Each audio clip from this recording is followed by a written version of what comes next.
أعوذ بالله من الشيطان الرجيم بسم الله الرحمن الرحيم। পড়ছি এক নজরে কোরআন, সূরা তাওবা। লিখেছেন ডক্টর মিজানুর রহমান আজহারি।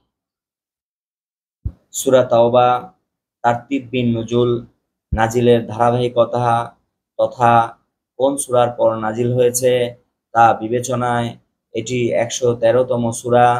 এর আগে সূরা মাইদা ও পরে সূরা নাসর নাজিল হয়েছে।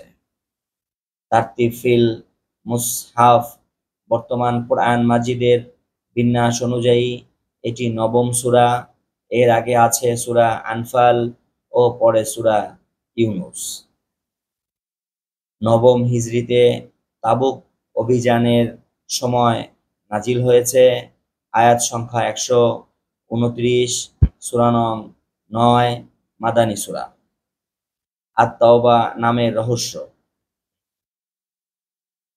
এই সূরার দুটো নাম আছে, তাওবা ও বারাআত। তাওবা মানে গুনাহের পর অনুশোচনা করে ফিরে আসা। তাবুক অভিযানের সময় কিছু মুসলিম নবীজির সাথে না গিয়ে বাড়িতে বসে থাকেন, অথচ যুদ্ধের ডাক এলে ঘরে বসে থাকা মহা অন্যায়। পরে তারা নিজেদের ভুল বুঝতে পেরে গভীরভাবে অনুশোচনা করে। সেখান থেকেই সূরার একটি নাম হয়েছে তাওবা। আর বারাআত শব্দের অর্থ হলো সম্পর্ক ছিন্ন করা। এ সূরার শুরুতেই মুশরিকদের সাথে সব রকম সম্পর্ক ছিন্ন করার ঘোষণা দেওয়া হয়েছে। মেজর থিম: মুশরিকদের সাথে সম্পর্ক ছিন্ন ঘোষণা, তাওবার প্রতি উৎসাহিত করা, চুক্তি ভঙ্গ করার শাস্তি, অমুসলিমদের সাথে সম্পর্কের মূলনীতি, বস্তুবাদ বা দুনিয়া কেন্দ্রিক চিন্তার পরিণতি, ধোঁকা ও চুক্তি ভঙ্গের শাস্তি। সূরার শুরু শেষ সম্পর্ক। আর যদি মুখ ফিরিয়ে নাও তাহলে জেনে রাখো তোমরা আল্লাহর নাগালের বাইরে যেতে পারবে না। মুশরিকদের প্রতি এমন হুঁশিয়ারি উচ্চারণের মাধ্যমে সূরাটি শুরু হয়েছে আর শেষ হয়েছে ওদের ব্যাপারে মুমিনদেরকে আশ্বস্ত করে। তারপরও তারা মুখ ফিরিয়ে নিলে তুমি বলে দাও, আল্লাহই আমার জন্য যথেষ্ট, তিনি ছাড়া কোনো ইলাহ নেই। অন্য সূরার সঙ্গে সম্পর্ক: সূরা আনফাল শেষ হয়েছে কাফিরদের বিশ্বাসঘাতকতার বৈশিষ্ট্য উল্লেখ করার মাধ্যমে। আর যদি তারা তোমার সঙ্গে বিশ্বাসঘাতকতা করে তাহলে মনে রাখবে তারা এর আগে আল্লাহর সঙ্গেও বিশ্বাসঘাতকতা করেছে। আর তাদের এই বিশ্বাসঘাতকতার পরিপ্রেক্ষিতে তাদের সাথে সকল চুক্তি বাতিলের ঘোষণা দিয়ে শুরু হয়েছে সূরা তাওবা। শানে নজুল: সূরা তাওবা রাসূলুল্লাহ সাল্লাল্লাহু আলাইহি সাল্লাম এর জীবনের শেষ পর্যায়ে নাজিল হয়। মক্কা বিজয়ের পর থেকেই সমগ্র আরব জুড়ে ইসলামের প্রভাব ছড়িয়ে পড়েছিল। ইসলাম পৌঁছে গিয়েছিল একটি শক্তিশালী অবস্থানে। কিন্তু এর তোয়াক্কা না করে কিছু মুশরিক গোত্র নির্দ্বিধায় ও নির্ভয়ে মুসলমানদের সাথে করা চুক্তি লঙ্ঘন করছিল। তাদের এই বিশ্বাসঘাতকতার প্রতিক্রিয়ায় আল্লাহ এ সূরার মাধ্যমে ঘোষণা দেন যে মুশরিকদের সাথে আর কোনো চুক্তি বহাল থাকবে না। তবে কিছু চুক্তি যেগুলো মুশরিকদের পক্ষ থেকে লঙ্ঘিত হয়নি সেগুলোর প্রতি সম্মান দেখিয়ে নির্দিষ্ট সময় পর্যন্ত অপেক্ষার নির্দেশ দেওয়া হয়। এছাড়া তাবুক যুদ্ধ ছিল সূরাটি নাজিল হওয়ার অন্যতম প্রেক্ষাপট। রোমান সাম্রাজ্যের আক্রমণের আশঙ্কায় মুসলমানরা তাবুক নামক স্থানে একটি বিশাল সেনাবাহিনী নিয়ে উপস্থিত হয়। যদিও সরাসরি কোনো যুদ্ধ হয়নি, তবে সামরিক শক্তির এই প্রদর্শন মুসলিম শাসনের ভীত পোক্ত করেছিল। এই সময়ে যুদ্ধ থেকে পিছিয়ে থাকার জন্য মুনাফিকদের মুখে শোনা যায় নানান রকম অজুহাত। তাদের সেই ষড়যন্ত্র ও দুর্বল ঈমানের ব্যাপারে এই সূরায় কঠোর ভাষায় তিরস্কার করা হয়েছে। অপরদিকে সূরাটিতে বর্ণিত হয়েছে কয়েকজন খাঁটি মুমিনের তওবা কবুলের ঘটনাও। সেগমেন্ট: চুক্তি ভঙ্গ ও যুদ্ধ। শুরুতেই মুশরিকদের চুক্তি ভঙ্গের দরুন তাদের বিরুদ্ধে যুদ্ধ ঘোষণা। মুনাফিক ও সত্যিকার মুমিন: মুনাফিকদের দেখাদেখি কিছু মুসলিমও যুদ্ধে অংশ নিতে পরিমসি করে, সেসব মুমিনকে পরীক্ষার মাধ্যমে আলাদা করা হয়েছে। তাওবা ও ক্ষমা: সূরার শেষ অংশে পরীক্ষায় পাশ করা সেসব মুমিনকে ক্ষমা করার ঘোষণা দেওয়া হয়েছে। ফজিলত: কোরআনের যেসব সূরার কলেরব 100 আয়াতের বেশি, তাদেরকে বলা হয় আল মিউন। জাবুর কিতাবের পরিবর্তে আল মিউন সূরাগুলো আল্লাহ তাআলা নবীজিকে উপহার দিয়েছেন। এরকমই একটি সূরা হলো সূরা তাওবা। ওমর রাদিয়াল্লাহু তাআলা আনহু বলেন, তোমরা পুরুষরা সূরা সূরা বারাআত শিখবে আর তোমাদের স্ত্রীদের শেখাবে সূরা নূর। কজ অ্যান্ড ইফেক্ট: অভাব থাকা সত্ত্বেও যদি যদি কেউ হারাম পথে না যায়, তাহলে আল্লাহ চাইলে নিজ অনুগ্রহে তার অভাব দূর করে দেবেন। প্রতিপদ: সেন্ট্রাল থিম: খাঁটি তওবা। 1. নিজের ভুল নিয়ে চিন্তা ভাবনা করা। তওবার প্রথম ধাপ হলো নিজের দোষ ত্রুটি নিয়ে চিন্তা ভাবনা করা, কেননা আপনার কাছে যদি দোষকে দোষী মনে না হয়, তাহলে আপনি তো ক্ষমা চাইবেন না। 2. দোষ স্বীকার করা: আপনি ভুল করেছেন এটা বুঝতে পারার সঙ্গে সঙ্গেই স্বীকার করে নিন। যত বেশি অজুহাত খাটাবেন, ক্ষমা পাবার সুযোগ ততই হারাবেন। 3. খাঁটি দিলে তওবা করা: এবার রবের দরবারে কেঁদে কেটে বলুন, আল্লাহ, আপনি তো ক্ষমা করতে ভালোবাসেন, আমি ভুল করেছি, আমাকে ক্ষমা করে দিন। 4. তওবার ওপর অটল থাকা: একই ভুল বারবার করা মুমিনের স্বভাব নয়, তাই অতীতে যে ভুল করেছেন তা থেকে নিজেকে বাঁচিয়ে চলুন, তওবার উপরে নিজেকে অটল রাখুন। ওভারভিউ: চুক্তি ভাঙার কারণে মুশরিকদের সাথে সকল রকম সম্পর্ক ছিন্ন করার ঘোষণা, তাদের বিরুদ্ধে লড়াইয়ের আদেশ। 1 থেকে 16 আয়াত। মসজিদে হারাম দেখাশোনা করার উপযুক্ত কেবল মুমিনরা, আর মুমিনদের কাছে আল্লাহ, রাসূল ও জিহাদি সবচেয়ে প্রিয়। 17 থেকে 27।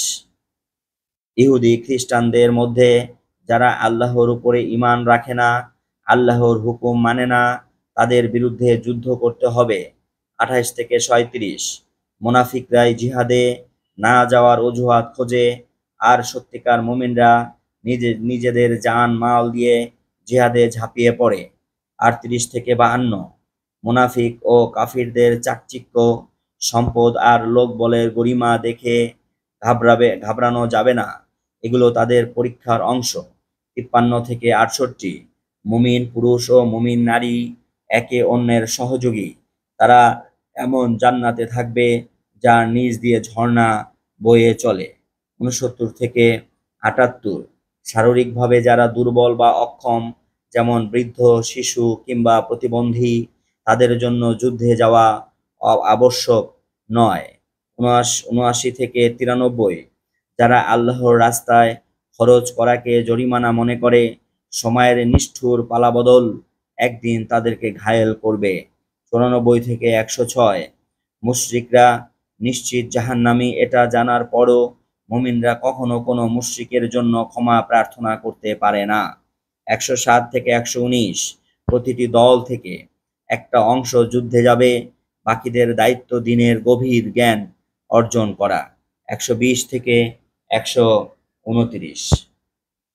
কেস স্টাডি: তাবুক যুদ্ধ ছিল মুমিনদের জন্য ভীষণ কঠিন এক পরীক্ষা। একদিকে প্রচণ্ড গরম, মরু তাপে শরীরের চামড়া পুড়ে যাবার দশা, অন্যদিকে মদিনা থেকে তাবুক ছিল অনেক দূরের পথ, আবার তখন ছিল খেজুর ঘরে তোলার মৌসুম। তা সত্ত্বেও মুসলমানরা ঘোষণা শোনা মাত্র রওনা হয়ে গেছে। বিপরীতে পিছিয়ে রয়ে গিয়েছিল মুনাফিকরা। ওরা বলেছিল, অসহনীয় গরম, আবার পথটাও অনেক দূরের, মোটেও পারবো না আমরা। অথচ ইমানদাররা যুদ্ধে কেবল শরিকি হননি, বরং সেখানে গিয়ে কয়েকদিন অবস্থান করে ফিরেও এসেছিলেন। আসলে মুনাফিকরা যেমনটা বলেছিল প্রচণ্ড গরম, পা ঝলসে যাবে, এরকম কথা কিন্তু এখনো শোনা যায় আমাদের আশপাশে। কোনো কোনো বোনকে বোরকা নিকাব পরতে বললে জবাব দেয়, ইস, গরমটা যা পড়ছে, গা একেবারে জ্বালাপোড়া করবে। আপনার বোনটিকে সুন্দরভাবে বোঝাবেন বোরকার সাথে গরমের কোনো সম্পর্ক নেই, বরং বোরকার সাথে সম্পর্কটা ইমানের। আপনার ইমান মজবুত থাকলে গরম আপনার কাছে পিঠেও ঘেঁষবে না, যেমনটা ঘেঁষতে পারেনি সাহাবীদের কাছে। আর ইমান যদি রোগা পাতলা হয়, অন্তরে যদি মুনাফিকের ছাট থাকে, তাহলে দুনিয়ার সব গরম আপনার জন্যই বরাদ্দ, এমনকি জাহান্নামের গরমটাও। রিফ্লেকশনস, তাদাব্বুর। তাবুক যুদ্ধের ঘোষণা দিলেন নবীজি। সাহাবীরা ছুটে চললেন যুদ্ধের ময়দানে, কিন্তু পিছিয়ে রয়ে গেল মুনাফিকরা। অগোচরে পেছনে রয়ে গেল আরো তিনজন সাহাবী। যুদ্ধ শেষে ফিরে আসার পর নবীজি ডাকলেন মুনাফিকদের, সাথে ওই তিন সাহাবীকেও। তারপরও তাদেরকে যুদ্ধে না যাওয়ার কারণ জিজ্ঞাসা করলেন। মুনাফিকরা তখন মিথ্যা অজুহাত দাঁড় করালো, বলল, আমাদের এই সমস্যা ছিল, ওই সমস্যা ছিল। নবীজি সেসব কথা শুনে ওদেরকে ছেড়ে দিলেন, কিন্তু ওই তিনজন সাহাবী মিথ্যার আশ্রয় নিলেন না, নিজেদের দোষ স্বীকার করলেন। সিদ্ধান্ত হলো এই তিন সাহাবীকে সামাজিকভাবে বয়কট করা হবে। এদের ব্যাপারে আল্লাহর ফায়সালা আসার আগ পর্যন্ত কেউ এদের সাথে ওঠা বসা করবে না। তারপর দিনের পর দিন কেটে যায়। শেষমেশ 50 দিন পর আল্লাহ তাআলা ওহী নাজিল করলেন। ওই তিন সাহাবীকে দিলেন ক্ষমার সুখবর, আর যেসব মুনাফিক মিথ্যার আশ্রয় নিয়েছিল তাদের জন্য ভয়াবহ আযাবের ধমকি। গভীরভাবে পর্যালোচনা করলে এই ঘটনায় আমাদের জন্য ভাবনার খোরাক আছে। আমরা অনেক সময় একটা অপরাধ করি, তারপর সেই অপরাধের পক্ষে সাফাই গাইতে গিয়ে আরো অনেকগুলো অপরাধ করে বসি। এটা আসলে মুনাফিকদের স্বভাব। মুনাফিকরা মিথ্যা বলবে, তারপর ওই মিথ্যাটা ঢাকতে গিয়ে আরো অনেকগুলো মিথ্যা বলবে, যেটা পরিস্থিতিকে আরো জটিল করে তোলে। আপনি কি আপনার ভুলটা শুরুতেই মেনে নিতে রাজি, মিথ্যা অজুহাত দাঁড় না করিয়ে দোষ স্বীকার করে নিতে প্রস্তুত? তাহলে সুখবর শুনে রাখুন, আপনার সেই দোষটা আল্লাহ ঢেকে দেবেন। ওই তিন সাহাবীকে নিয়ে কোরআনের আয়াত নাজিল করে যেভাবে তাদেরকে সম্মানিত করেছেন, সেভাবে আপনার সম্মানকেও বাড়িয়ে দেবেন। ধন্যবাদ। শুনছিলেন সূরা তাওবা, এক নজরে কোরআন, লিখেছেন ডক্টর মিজানুর রহমান আজহার। পরবর্তী ভিডিওতে সূরা ইউনুস পড়ার আশাবাদ ব্যক্ত করে আজকের মতো ভিডিও এখানেই শেষ করছি।